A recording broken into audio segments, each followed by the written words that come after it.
देवी स्वरूप श्रीमद् देवी भागवत महापुराण महासंहिता और इस दिव्य कथा में पधारे हुए भक्तजनों, श्रद्धा में मातृशक्ति, बड़ा ही सौभाग्य है मां भगवती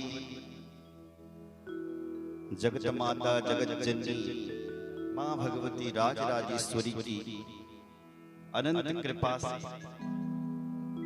आप और हमें परम पवित्र कार्तिक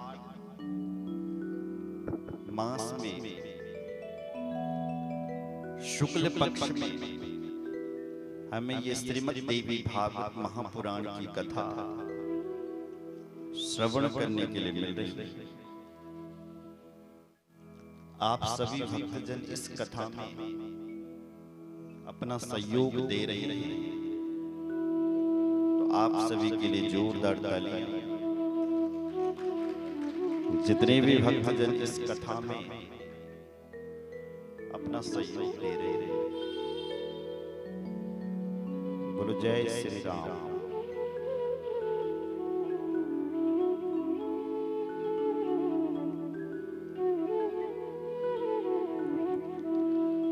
मां भगवती को बारंबार प्रणाम करते हुए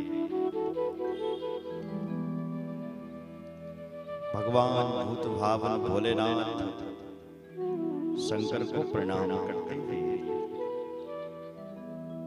भगवान मर्यादा पुरुषोत्तम श्री राम को प्रणाम करते हुए उस जगत माता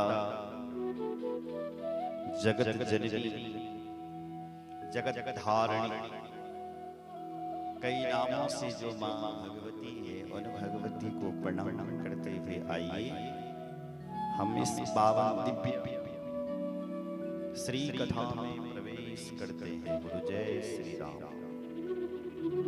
जिनके मन में ये विचार उदित हुआ, यहाँ पर आध्यात्मिक चर्चा, भगवत चर्चा, सत्संग होना चाहिए, ऐसे कैलाश शास्त्री जी आपका धन्यवाद, आकाश जी आपका धन्यवाद, जिनके माध्यम से हम यहाँ पर इस कथा को श्रवण कर पा रहे हैं। इस कथा में अपना संगीत दे रहे हैं बंसी वाले की कृपा से सुंदर बंसी बजा रहे हैं उत्तराखंड के सुप्रसिद्ध कलाकार शुभम भट्ट जी, आपके लिए जोरदार तालियां। इस कथा में अपना कोमल कोमल उंगलियों से संगीत दे रहे हैं श्री नितिन नौटियाल जी, उत्तराखंड के सुप्रसिद्ध कलाकार, आपके लिए भी जोरदार तालियां। इस कथा में अपना सहयोग दे रहे हैं कपिल शास्त्री जी, आपके लिए भी जोरदार तालियां। हमारे शिव शक्ति मंदिर के पुजारी जी, आपके लिए भी जोरदार तालियां। हमारी पूजनीय मातृशक्ति बहनें, आप इस कथा देवतुल्य बुजुर्ग सबको प्रणाम धन्यवाद करते हुए आइए हम इस पावन दिव्य कथा में प्रवेश करते हैं। बोलो जय श्री राम। कल से हम देवी भागवत कथा सुन रहे हैं और आप सुन रहे थे कि व्यास जी के मन में ये विचार आया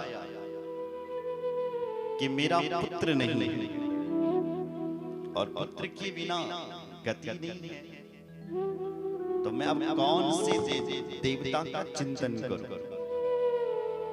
इतने में नारद जी आए। नारद जी ने कई कथाएं सुना दी कि मेरे बाप ध्यान करता था, मेरे दादा भी ध्यान करते हैं, उस जगत माता का ध्यान करते हैं, इसलिए तुम भी उस जगत माता का ध्यान।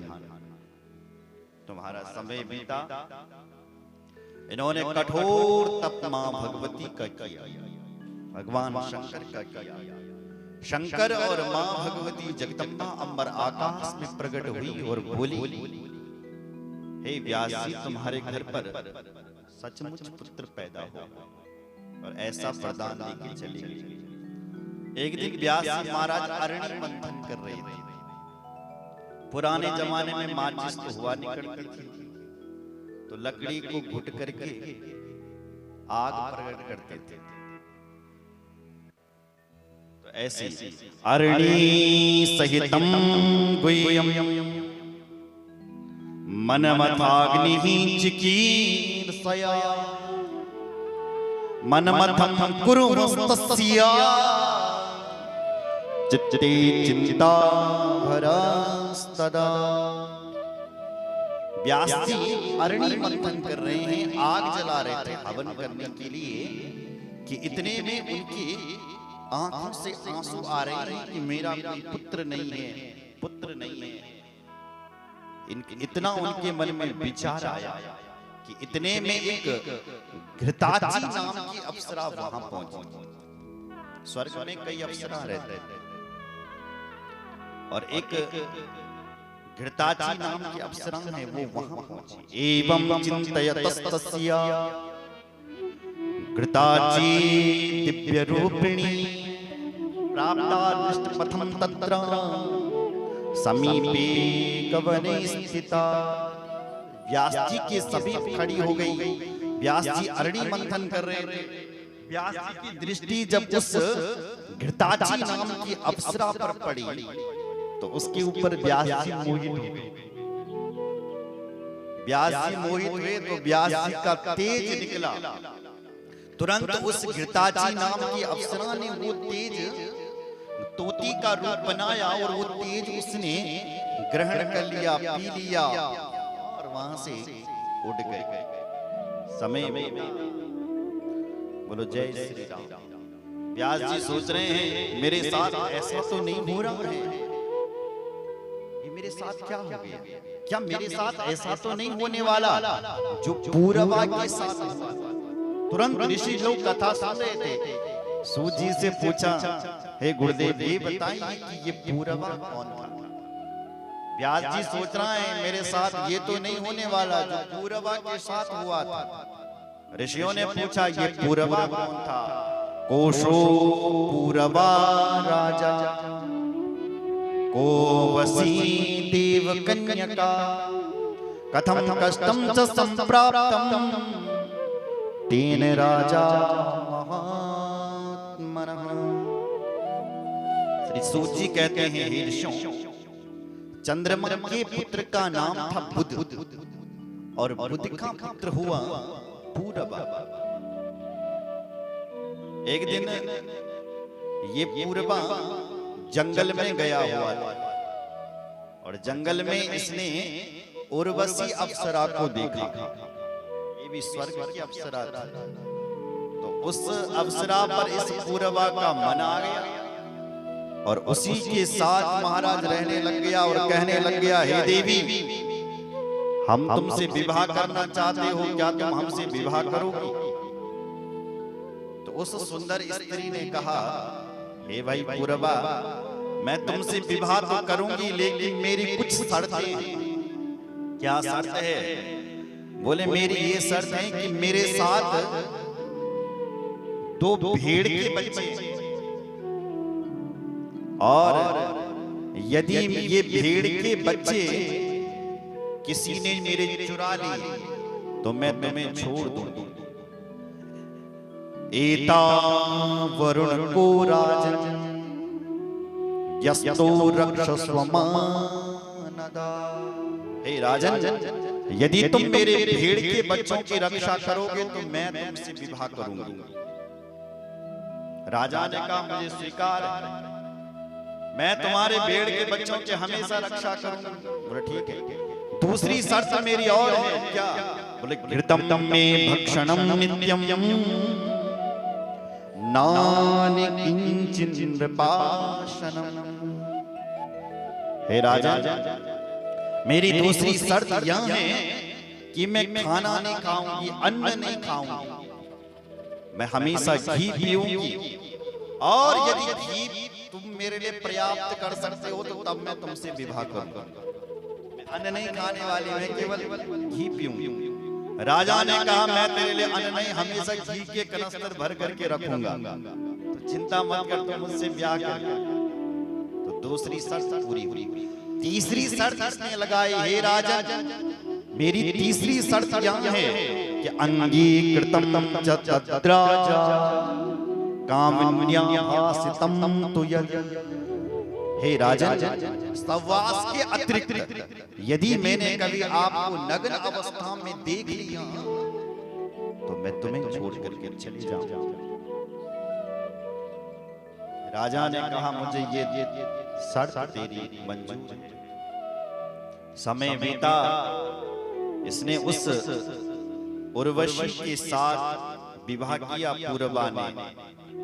और एक दिन समय आया, राजा इंद्र अपने दरबार में सोच रहे हैं स्वर्ग में कि हमारी उर्वशी कहाँ गई, उर्वशी कहीं दिखाई नहीं पड़ रही है। सेवकों से पूछा, सेवकों ने पता लगाया कि उर्वशी तो धरती पर है और एक पूर्वा नाम का राजा है उसके साथ रह रही है। इंद्र ने कहा सेवकों तुम जाओ और उस अप्सरा को यहाँ लाओ। पता चला कि वो शर्त के साथ इस पूर्वा के साथ रह रही है। इंद्र को शर्त पता चली, अपने सेवकों को भेज दिया। रात्रि के समय इंद्र के सेवक गए और उस उर्वशी के भेड़ के बच्चों को चुरा लिया। उर्वशी चिल्लाई, राजन जाओ जाओ जाओ, मेरे भेड़ के बच्चों को किसी ने चुरा लिया। राजा सोया हुआ था, नग्न अवस्था में ही राजा निकल पड़ा उन बच्चों को छुड़ाने के लिए, लेकिन बच्चे तो नहीं मिले। इधर जब उर्वशी चली बाहर आई घर से, तो उसने उस राजा को लेकर, राजा अब मैं तुम्हारे साथ नहीं रह सकता, क्योंकि मैंने शर्त लगाई थी कि मेरे भेड़ के बच्चों की तुम रक्षा करोगे, तुम रक्षा नहीं कर पाए, इसलिए मैं तुम्हें छोड़ करके जा रहा हूं। मैंने शर्त लगाई थी कि सहवास के अतिरिक्त मैं तुम्हें नग्न अवस्था में देखूंगी तो छोड़ के चले जाऊंगी। हे राजन तुम मेरे साथ निर्वस्त्र खड़े हो, अब मैं तुम्हारे साथ नहीं रहूंगा। वो पूर्वा राजा रोने लगा जोर जोर से। देवी तो चले गई, ये रो रहा है, ये रोने लगी। बोले चले गई देवी।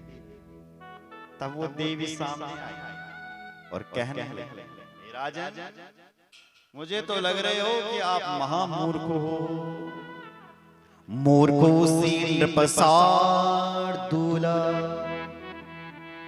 ज्ञानम कुत्र गतम तव क्वापि सख्यम न स्त्रीणा विद्रिकाण्यव पार्थिवः। मूर्खोसी हे राजन मुझे तो तुम महामूर्ख दिखाई पड़ते।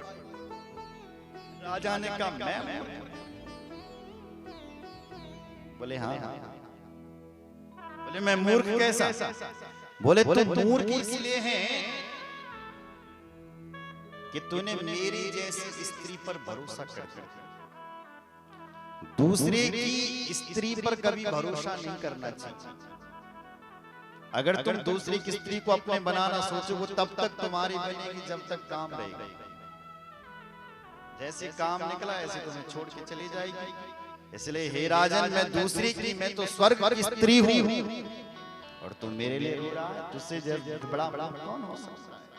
न विश्वासो ही कर्तव्य स्त्री सुचोरे सुपार्थिवे गृहं गच्छ सुखं वक्ष्वा मा विषादे मना कृथा।